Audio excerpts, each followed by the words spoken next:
Markets rally as the White House appears to soften tariffs on electronics and cars. Well, it's only Monday and we already have a flood of new tariff updates. First up, some confusion with electronics.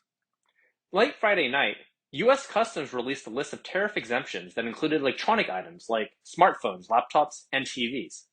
These electronics will not be subject to the 10% global tariff or the 125% reciprocal tariff on China, although they still will be subject to China's 20% fentanyl tariff. However, by Saturday morning, the White House was already claiming the exemption was just a temporary reprieve and will be included in future semiconductor tariffs.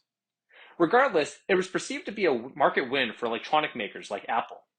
It looks like no $3,000 iPhones for now. Second, the White House announced investigations into semiconductors and pharmaceuticals.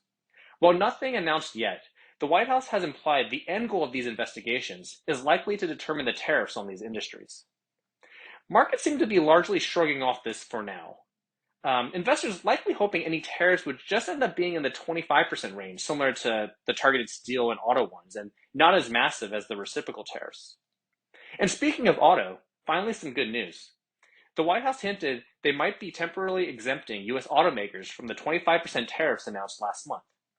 The reprieve would allow car makers time to overhaul complex supply chains spanning multiple countries.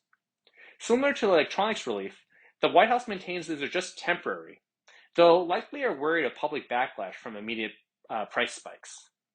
Regardless, US autos like General Motors and Ford are rebounding with optimism. Tariffs overall remain a headwind on markets. However, despite the temporary qualifier, the White House does appear to be lightening on some of the tariff policies. Markets continue to rally today, but pulled back from earlier highs, likely due to the ongoing uncertainty. Despite the market's eternal optimism, we still expect turbulent policy to still have an impact on global markets, especially given the uncertainty and randomness of which tariffs gets walked back and which gets expanded upon. Outside of more tariff updates, we're looking towards Q1 earnings to gauge how companies are feeling and a temperature check on consumer confidence.